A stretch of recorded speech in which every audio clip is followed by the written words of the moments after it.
Владата очекува старт на преговори во декември, но и не ја исклучува можноста тоа да не се случи поради можно бугарско вето.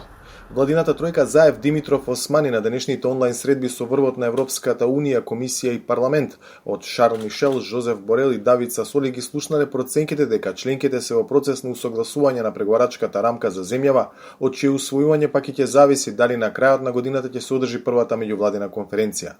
На нашите европски пријатели им пренесов дека со Република Бугарија имаме заедничка обврска и должност да ги подобруваме добрососедските односи. И тоа го правиме.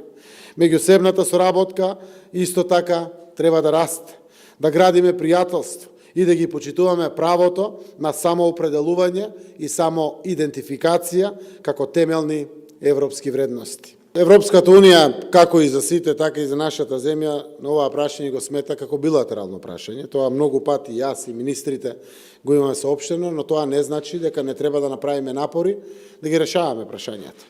Знаете дека разговори има помеѓу двајцата министри, нашиот Османи и бугарскиот Захариева, нивните кабинети.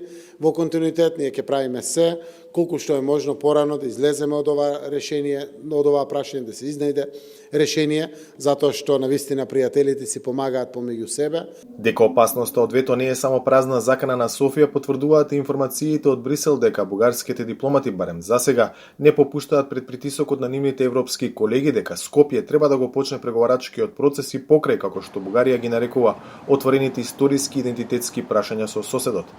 Ниту премиерот Заев не крие дека нова блокада е можно сценарио.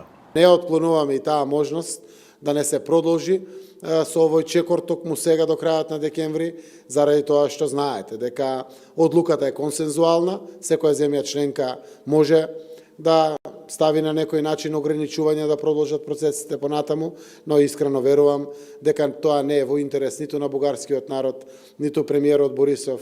Владата порачува дека патот на земјата кон Унијата нема алтернатива, но и дека тоа не може да биде по цена на црвените линии, идентитетот и јазикот.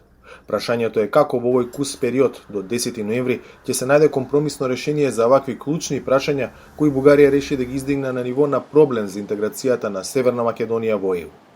За Гласот на Америка, од Скопје, Владимир Мирчевски.